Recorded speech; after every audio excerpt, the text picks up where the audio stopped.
August నెల 11వ తేదీ పునీత క్లారమ్మ గారి పండుగ. పేద క్లేర్స్ సభ స్థాపకులు, టెలివిజన్ పాలక పునీతురాలు, మతసాక్షి. పునీత క్లారమ్మ గారు అసిసిపుర ఫ్రాన్సిస్ గారి అనుచరుడు. పునీత ఫ్రాన్సిస్ గారి ప్రసంగాలకు ముగ్ధులై తనను తాను దైవానికి పునరంకితం చేయదలిచి ఇంటి నుండి పారిపోయి పునీత ఫ్రాన్సిస్ గారి పాదాల చెంత వినమ్రతతో మోకరిల్లి ఆశీర్వాదాలు పొంది విరక్తత్వము, విధేయత, దారిద్ర్యము అనే మాట పట్టును స్వీకరించి క్రీస్తు సేవను కొనసాగించారు. పునీత ఫ్రాన్సిస్ గారి సహకారంతో వీరు తమ నివాసాన్ని డామియన్ మందిరముకు మార్చి పేద క్లేర్స్ సభను ఏర్పాటు చేసి నూతన సుపీరియర్ జనరల్ గా తన బాధ్యతను స్వీకరించి ఎన్నో చోట్ల మఠాలయాలను ఏర్పాటు చేశారు. పునీత ఫ్రాన్సిస్ గారి ఆదర్శాల ప్రకారం కటిక పేదరికం, భిక్షాటనపైనే దేవుని సేవలో తరించాలని ఆచరణీయమైన కట్టుబాట్లను జారీ చేశారు. జ్ఞానవంతురాలైన వీరిని ఎందరో కార్డినళ్లు, పీఠాధిపతులు దర్శించి సమస్యలపై పరిష్కారం పొందేవారు. తమ జీవిత విధానం ద్వారా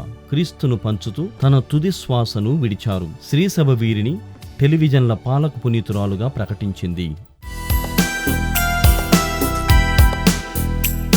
పునీత క్లారమ్మ గారా